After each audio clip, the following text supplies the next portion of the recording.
Hello സുഹൃത്തുക്കളെ, ഞാൻ ഇന്ന് നിങ്ങൾക്ക് കാട്ടാൻ പോകുന്നത് ഒരു സിമ്പിൾ റെസിപ്പിയാണ്. എങ്ങനെയാണ് നമ്മുടെ ചാള ഫ്രൈ ചെയ്യണതെന്ന് ഞാൻ കാട്ടാൻ പോകുന്നത് ഒരു സിമ്പിൾ റെസിപ്പി. അപ്പോൾ അതിനു വേണ്ടി നമുക്ക് വേണ്ടത്, ഞാനിവിടെ ഉപയോഗിക്കുന്നത് കാശ്മീരി ചില്ലിയാണ്. കാരണം ഞങ്ങൾക്ക് മുളകിനോട് എരിവിനോട് വലിയ താല്പര്യമില്ലാത്തതുകൊണ്ട് കാശ്മീരി ചില്ലിയാണ് ഉപയോഗിക്കുന്നത്. പിന്നെ നമ്മുടെ സാധാരണ മഞ്ഞൾപ്പൊടി, നമുക്ക് ആവശ്യത്തിന് മഞ്ഞൾപ്പൊടി, ആവശ്യത്തിന് കാശ്മീരി ചില്ലി, പിന്നെ ഉപയോഗിക്കുന്നത് നമ്മുടെ കുക്കിംഗ് സോൾട്ട്, നമ്മുടെ ഉപ്പ്, പാകത്തിന് ഉപ്പ്. ഇനിയും സാധാരണ ചില ആൾക്കാർ നാരങ്ങ നീര് ഉപയോഗിക്കും, പക്ഷെ ഞാൻ ഉപയോഗിക്കുന്നത് നമ്മുടെ വിനാഗറാണ്. നമ്മുടെ ചൊറുക്ക ആവശ്യത്തിന്.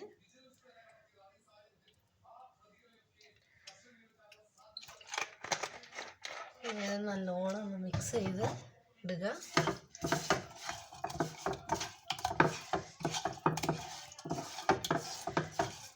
നല്ലോണം മിക്സ് ചെയ്തിട്ട് നമുക്ക് സമയമുണ്ടെങ്കിൽ ഒരു അരമണിക്കൂർ അല്ലെങ്കിൽ 1 മണിക്കൂർ ഒന്ന് ഈ റെസ്റ്റ് ചെയ്യാൻ വെച്ച് കഴിഞ്ഞാൽ ഈ ഉപ്പും മുളകും വിനാഗറിൻ്റെ പുളിയും ഒക്കെ ഈ മീനിലേക്ക് അങ്ങനെ പിടിച്ച് കിട്ടും. അങ്ങനെ പിടിച്ച് കിട്ടിക്കഴിഞ്ഞാൽ ഇച്ചിരി കൂടി ടേസ്റ്റ് കൂടും. ഞാനിപ്പം അങ്ങനെ റെസ്റ്റ് ചെയ്യാൻ വെക്കുന്നില്ല. ഞാൻ നേരിട്ടത് വറക്കാൻ പോവുകയാണ്. അപ്പോൾ അത് മാറ്റി വയ്ക്കാം. ഇനി നമുക്ക് ഒരു ഫ്രൈ പാൻ എടുക്കാം.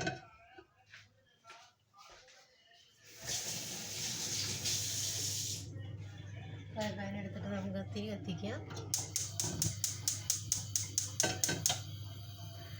തീ കത്തിച്ച് ഫ്രൈ പാൻ ഒന്ന് ചൂടാവട്ടെ.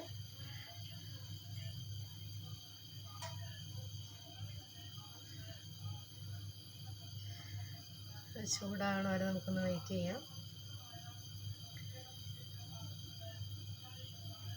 ഫ്രൈ ഞാൻ നല്ലോണം തുടച്ച് വെച്ചായിരുന്നായതുകൊണ്ട് അതിനകത്ത് വെള്ളമൊന്നുമില്ല. അപ്പോൾ ഫ്രൈ പാൻ ചൂടാകണ വരെ ഒന്ന് വെയിറ്റ് ചെയ്യാം. നമ്മളിവിടെ കുക്ക് ചെയ്യാൻ ഉപയോഗിക്കുന്നത് വെജിറ്റബിൾ ഓയിലാണ്. കോക്കനട്ട് ഓയിൽ കുക്ക് ചെയ്താൽ കുറച്ചും കൂടി ടേസ്റ്റ് കൂടുതൽ കിട്ടും. പക്ഷേ നമ്മളിവിടെ കോക്കനട്ട് ഓയിലിൻ്റെ ലഭ്യത കുറവായതുകൊണ്ട് നമ്മൾ വെജിറ്റബിൾ ഓയിലാണ് ഉപയോഗിക്കുന്നത്. സാധാരണ ഇവിടെയുള്ള എല്ലാവരും, അതായത് UK എല്ലാവരും വെജിറ്റബിൾ ഓയിൽ അല്ലെങ്കിൽ സൺഫ്ലവർ ഓയിലാണ് കൂടുതലായിട്ട് ഉപയോഗിക്കുന്നത്. അപ്പോൾ നമ്മൾക്കിവിടെ ചീഞ്ചട്ടി ചൂടായിട്ടുണ്ട്. നമുക്ക് ഓയിൽ ഒഴിച്ചു കൊടുക്കാം.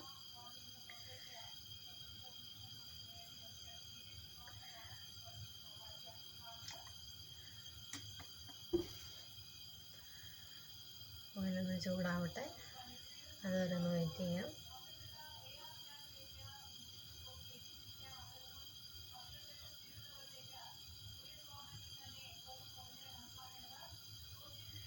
ചീഞ്ചട്ടി ചൂടായി കൊണ്ടിരിക്കുന്നുണ്ട്. അപ്പോൾ നമുക്ക് ഒരു പണി ചെയ്യാം. നമുക്ക് ഈ മീൻ ഓരോന്നോരോന്നായി വെളിച്ചെണ്ണയിലേക്ക് പെറുക്കിയിടാം. വെളിച്ചെണ്ണ ചൂടായി കഴിഞ്ഞാൽ നമ്മൾ മീൻ പെറുക്കിയിടുമ്പോൾ നമുക്കൊരു സൗണ്ട് കേൾക്കും. നമുക്ക് ഒരു വിസിലിംഗ് സൗണ്ട് കേൾക്കാം. ഓരോന്നോരോന്നായിട്ട് ഇങ്ങനെ പെറുക്കിയിടാം.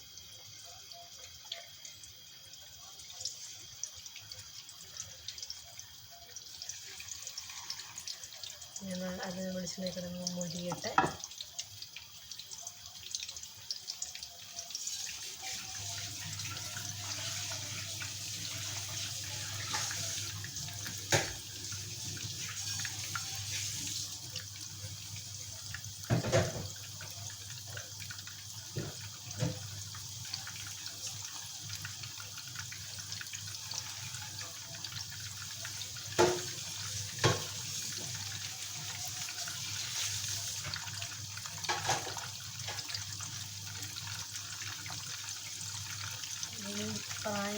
ഈ ചാളയുടെ സാലീൻ്റെ ടേസ്റ്റ് കൂട്ടാൻ വേണ്ടി നമുക്ക് വേറെ ടിപ്പുണ്ട്. നമ്മൾ സാധാരണ നാട്ടിലൊക്കെ ആണെങ്കിൽ കറിവേപ്പില വിതറും. ഇവിടെ ഫ്രഷ് കറിവേപ്പില അത്ര സുലഭമല്ല. അതുകൊണ്ട് ഞാൻ ഉപയോഗിക്കുന്ന ഡ്രൈ കറി ലീഫാണ്. അപ്പോൾ നമുക്ക് ഡ്രൈ കറി ലീഫ് മുകളിൽ കുറച്ചൊന്ന് വിതറി കൊടുക്കാം.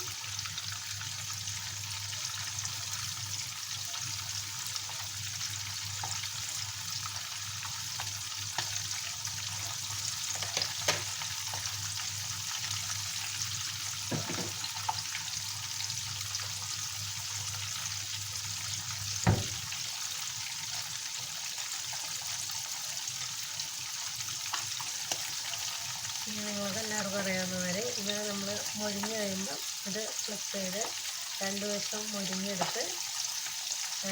കഴിയുമ്പോൾ എടുക്കുക. അതാണ് ഈ ഉള്ള പ്രോസസ്സ്. നമ്മൾ വെയിറ്റ് ചെയ്യണം.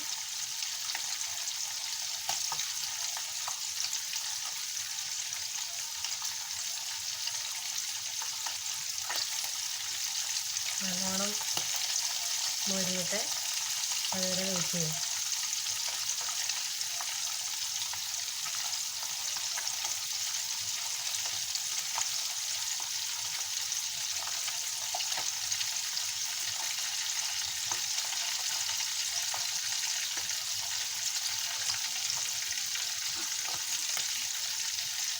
മൊരിഞ്ഞ് കഴിഞ്ഞു. ഞാൻ ഒന്ന് ഫ്ലിപ്പ് ചെയ്യുന്നത്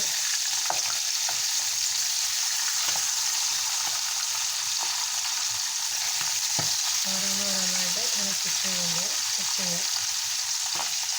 ചെയ്യുമ്പോൾ ഉടയാതെ നോക്കുക.